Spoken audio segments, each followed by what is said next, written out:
Hello viewers, this is Apurva Singh and I hope you are doing good at home and you are being safe and taking care of yourselves. So this is yet another video of a poem which is written by an Indian writer, Sarojini Naidu. The title is The Bangle Sellers. So all of us, we know that Mahatma Gandhi has given her a sobriquet of Nightingale of India because of the lyricism, the music and the color which is all prevailing in the poems of Sarojini Naidu. So this poem is also a significant example of the musical verse. It is the musical verse of the bangle sellers, of men who are found selling these bangles, these glass bangles around the temple and in the fair. The poem highlights that what significance these colors of bangles have in the lives of Indian women. The poet here basically has connected or found connectivity of the colors of the bangles, the significance of the colors of the bangle in different stages of life of a woman. So the poem is simple, it is evocative and lyrical. Its rhythm appeals us at once. The expressions used in the poem is beautiful and captivating throughout its proceedings. The poet focuses our attention on the social, religious and symbolic value of bangles in the lives of Indian women. The wearing of bangles here is suggestive of happiness, peace and prosperity in the lives of these women who wear these different colored, different hued bangles. The underlining theme of the poem is womanhood. When I say womanhood, the life of an average Indian woman is being talked about. So the life of an average Indian woman possesses or it passes through three main stages of her life. That is when she is a maiden, when she is virgin, then it passes on to the point of time when she is a married woman or she is a bride. Then further, it reaches to the peak of womanhood when she is a mother and when she has nurtured her child well and she is now heading towards her old age. From the middle age, now she passes on to her old age. So each of her stage in the poem is being described by different colors of bangle. So the main theme of the poem is that the bangles are a part and parcel of women's life in India. The poet here has not directly referred to the role and dominance of the patriarchy in the lives of women, but there are enough hints of patriarchal setup in the poem. A man as a father, as a son, plays an important role in every stage of a life. And the last four lines have been found to be symbolic of the patriarchal ideology by the woman poet here. So let us see what the poet has to talk about in the poem here. So the poem is typical Indian scene and sensibility, and the poem is simple as I already told you. So let us begin with it, The Bangle Sellers by Sarojini Naidu. The bangle sellers are we who bear our shining loads to temple fair. So these two lines, the opening two lines are the only lines in the poem which talks about these bangle sellers, the lives of these bangle sellers and the pauperized condition of these bangle sellers. There is nowhere in the proceedings of the poem you will find the discussion about the lives of these bangle sellers. It is these two lines which is going to talk about the life and about the condition of these bangle sellers. So I read it once again. Bangle sellers are we who bear our shining loads to the temple fair. So where are they going? They are going to the temple fair, and the shining loads are the metaphor which is used for the bangles which they are holding at their back, or maybe which they have lifted to take it to the temple fair to sell it off to the women. So here the life of the bangle sellers are being talked about, and these bangle sellers, they are happy despite of the toils which are involved in their work. despite of the hard work and the hardship which they are doing. The Lord is not giving them any complaints, or it is not making them to complain about the loads. Rather, they are being happy by holding those loads in their hand and to move towards the temple area. Who will buy these delicate bright rainbow tin circles of light? So here this is the cry of these bangle sellers to the women out there in the market, and they are asking that who are those women who want these rainbow tinned circles of light. So here again, rainbow tinned circles are metaphors used for bangles. And these bangle sellers, they are crying on the street that who is there who wants these rainbow tinned circles of light. Lustrous tokens of radiant lives for happy daughters and happy wives. So what are these bangles? These bangles are happy tokens of happy lives. Lustrous is very vibrant, very shiny. So these are happy and vibrant tokens of vibrant lives of daughters and of happy wives. So these bangles which they are holding, these are symbolic of vibrant lives, of happy lives. Moving ahead. Some are met for maiden's wrist. So maiden, who is maiden? The virgin woman, the virgin girl who is not yet married.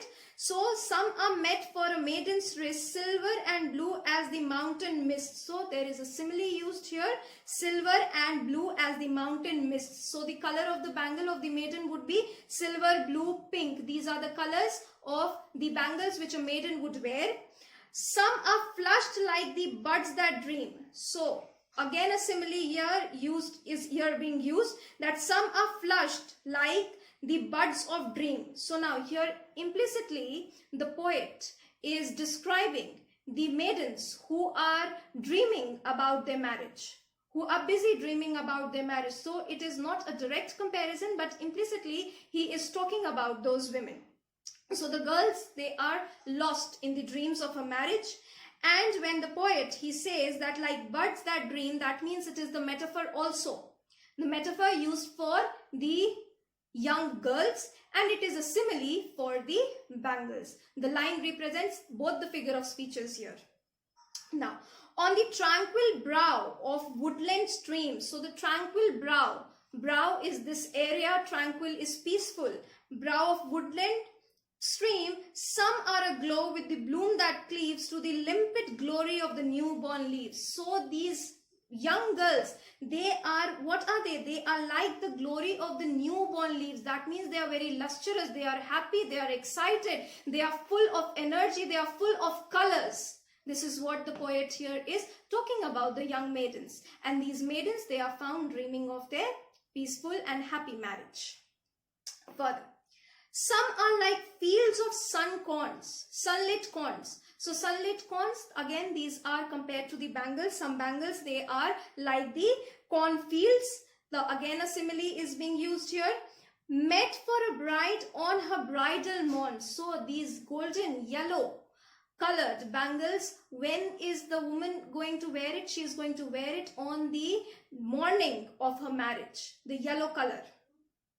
Some like the flames of a marriage fire, and some bangles are of the color of the flames of the marriage fire. That means it would be the bright red color, the crimson red color and the yellow color. Or rich with the hue of a heart's desire. So what would be there in her heart? In her heart would be the feeling of love, the passionate feeling for her husband. So these two colors, the yellow and the red color, is symbolic of her passion and of her love and her desire to have a happy marriage. Or rich with the hue of her heart's desire, tinkling, luminous, tender and clear, like her bridal laughter and bridal tear. So she herself is very tender. She herself is very beautiful, like all the bangles which are being talked here. The woman, she is as tender and as beautiful as these bangles which Sarojini Naidu has talked here. And when I say that, like her bridal laughter and bridal tear. Now, why bridal laughter? She is being happy that she is getting married, that her so far dream has now come true. But the separation from her parents brings tears in her eyes. So it is the mixed up feeling, the feeling of entering into a new life and the feeling of going away from her parents, from her family. Both the feelings are mixed up, and this is how the woman expresses her feelings in her laughter and in her cry. So further, this is the stage of her life wherein she is full of expectations and she is full of nervousness too. Why? Because she is now heading towards absolutely a new life. She has no idea, no clue about what the future holds for her. So that is what she is nervous. See how I said us. This is the beauty of the writer here, of the poet here. You can connect yourself when you read the poem in depth. Now, further, some are purple and gold-flecked grey. So now, from the middle age, from the young age and from the middle age, she is now heading towards her old age. And now when she is heading towards her old age, she is going to reject wearing the dark colors like red and yellow, the hues which are very, vibrant. She is going to reject that. All the colors which are vibrant, she is not going to wear that anymore, but she is going to move ahead wearing the colors like purple and gold-flaked grey, for she who has journeyed through life midway. So now she is a middle-aged woman and she is heading towards her old age, whose hands have cherished, whose love has blessed. So her hands have cherished, it has nurtured her children, her son, basically son, and who has blessed all the children around her, and cradled fair son, her fruitful breast. And she has cradled, she has fed her sons. Again, there is a gender discrimination here. The poet, she nowhere talks about the girl child, she is talking about the sons here. And serves her household in fruitful pride. So now she is in a stage where she is all proudy. Why? Because she has dispensed all her duties very nicely. She had already done all her responsibilities. She is now away from her responsibilities. Why? Because she has already successfully done all her responsibilities in her life. She has done all her duties in her life, and worships the God at her husband's side. And with a pride, she sits by the side of her husband and she prays to the God.